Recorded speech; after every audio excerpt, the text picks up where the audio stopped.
All right, so for this MCAT physics question, we see that we are dealing with a motor lifting a 200 kilogram load vertically upward with a constant speed of 2 meters per second. How much power does the motor generate? So, of course, we were dealing with power here, so we want to remember the equations that we can use for power, right? And there are two equations typically that we should know that we can use for power.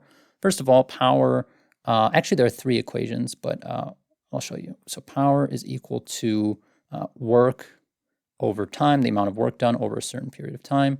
Power is equal to force applied times the velocity.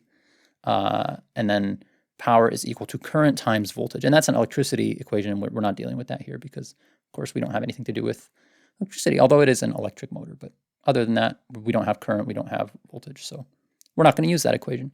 So now which equation do we want to use? And it turns out we can actually use either one of these equations. But I would say there is one equation that has a little bit less work involved, no pun intended.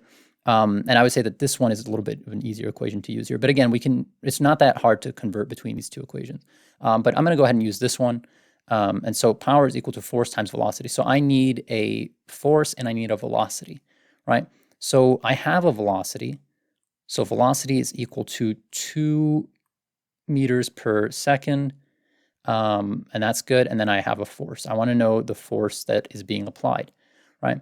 And so if we're lifting a 200 kilogram load, we can use the equation F equals ma.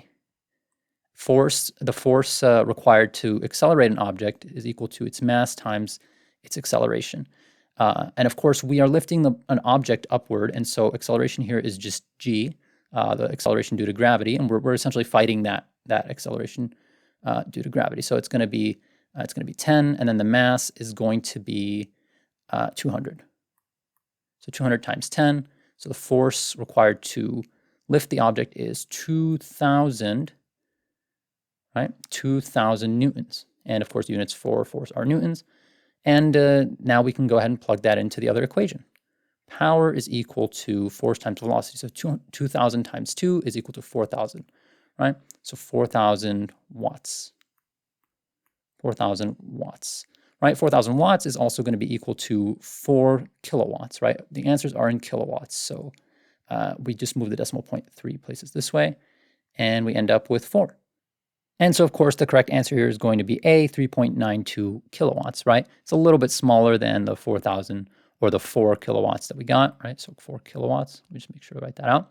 It's a little bit smaller, and it's a little bit smaller in part because this is actually 9.8, not 10, right? So again, when we round that, we're going to end up with values that are slightly smaller than what we got. But 3.92 is fairly close to 4. So the correct answer here is A, 4 kilowatts or 3.92 kilowatts.